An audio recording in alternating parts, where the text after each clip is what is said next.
CFS Health was born when I actually was sick with chronic fatigue syndrome. So I was a teenager, I was a basketball player, and anyway, I got glandular fever. But at the time, I just kept pushing myself and not listening to my body. And back then, there was no education on nutrition, no education on restorative movement, no education on rest and recovery.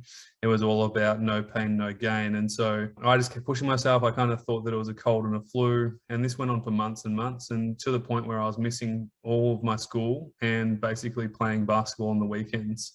And then I'd have to recover all week and then play again. And then eventually I just pushed myself way too far, and my body kind of went into shutdown. It was literally, it was a progressive thing over time, but eventually it was just like the last straw on the camel's back. Basically, my body shut down and was screaming for help because I just couldn't get out of bed. My whole body, I just couldn't move my body. So I went from being able to run without even thinking about it to barely being able to tie my shoelaces in the morning to even wake up. And when I got diagnosed, it was the day of total relief. And then at the same time, it was a day of total despair, because on one hand, I finally had an answer. I wasn't dying from cancer, which is what I thought I was. I had chronic fatigue syndrome. And the problem was that I was like, great, so what do I do now? Like hoping that he could give me a pill or a tablet or something. I remember coming home that night and I was so angry and upset. I just didn't have a solution. And so we went on a journey for the next couple of years to try and find a solution. And it was tough. There was nothing really that helpful out there. And we were lucky enough to find an amazing doctor called Dr. Lionel Lubitz. A lot of people in Melbourne, Australia know him. He's fantastic. He was very good to us and was very practical. And he did say, you've got to do what you can do.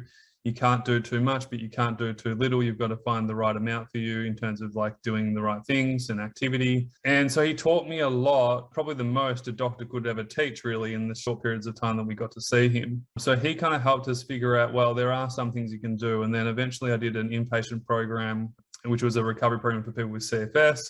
And those 4 weeks showed me that it was possible to make improvements in my health and well-being.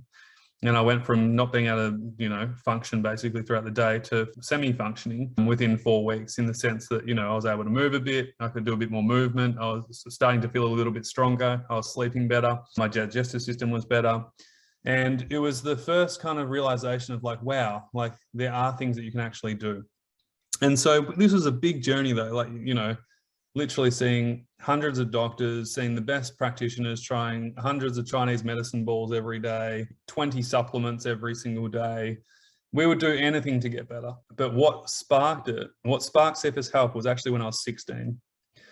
And I remember sitting in English class. I went to school for 1 hour a day because that's all I could manage at that time. And we had to write a journal. And in that journal entry, we had to write about our experience in life at the moment. And I wrote down, I don't know why this is happening to me. Why couldn't it happen to someone who's not nice or who's an asshole? I'm a good person. This is the worst thing I've ever experienced in my life. I wouldn't wish this upon my worst enemy. And then down the bottom, and I had like chills down my spine. I don't know why this is happening, but one day I'm going to make sure that I help thousands of people not have to go through what I went through.